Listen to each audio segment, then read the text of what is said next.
Hi friends, எல்லோரும் எப்படி இருக்கீங்க? நல்லா இருக்கீங்களா? ஆமாங்க, இன்றைக்கி வெள்ளிக்கிழமை. இது காலையில் எடுத்த வீடியோ.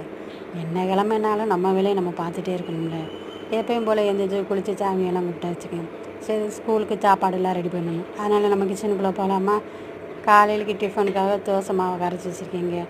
அதுக்கு சைடிஷ்காக வந்து தக்காளி சட்னி இருந்துச்சு கொஞ்சம். சரி, அதை ரெடி பண்ணிக்கிறேன்னு சொல்லிட்டு இன்றைக்கி வெள்ளிக்கிழமைங்கிறதுனால நம்ம என்ன வைக்க போகிறோம்? அதே சாம்பார் தான். சரி, ஒரு சைடு சாப்பாடை வடித்து வச்சுட்டு ஒரு சைடு சாம்பார் வச்சுருக்கேன். சாம்பாரில் கொஞ்சம் தேங்காய் அரைஞ்சி தேங்காய் துருவி போட்டு இன்றைக்கி சாம்பார் வச்சுருக்கேன்.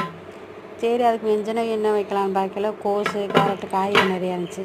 கோஸு கூட கொஞ்சம் பாசிப்பருப்பு போட்டு வைப்போம்னு சொல்லிட்டு பாசிப்பருப்பு போட்டு கோஸும் பாசிப்பருப்பும் போட்டு ஒரு கூட்டு வச்சுருக்கேங்க. பாசிப்பருப்பு போட்டு வச்சோம்னா கூட்டு வந்து கொஞ்சம் டேஸ்ட்டு நல்லாயிருக்கும். சரி, அதுக்கப்புறம் பார்த்தீங்கன்னா நைட்டு சப்பாத்தி போட்டோம். அந்த சப்பாத்தி மிச்சம் இருந்துச்சு.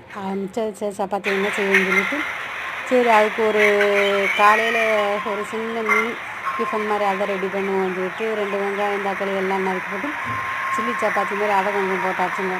அதையும் ரெடி பண்ணி வச்சுட்டு இன்றைக்கி அப்பளம் பறிச்சுக்கணும். அப்பளமும் பறிச்சாச்சு.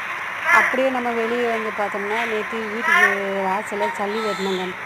வாசல் கொஞ்சம் இப்படியே இருந்துச்சு. கொஞ்சம் மண் போட்டு சல்லி தட்டினா வாசல் கொஞ்சம் பார்க்குறதுக்கு நீட்டாக இருக்கும்.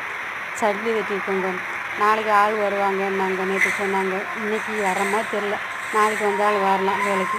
நாளைக்கு வரையில் பார்க்கலாங்க. பாய்.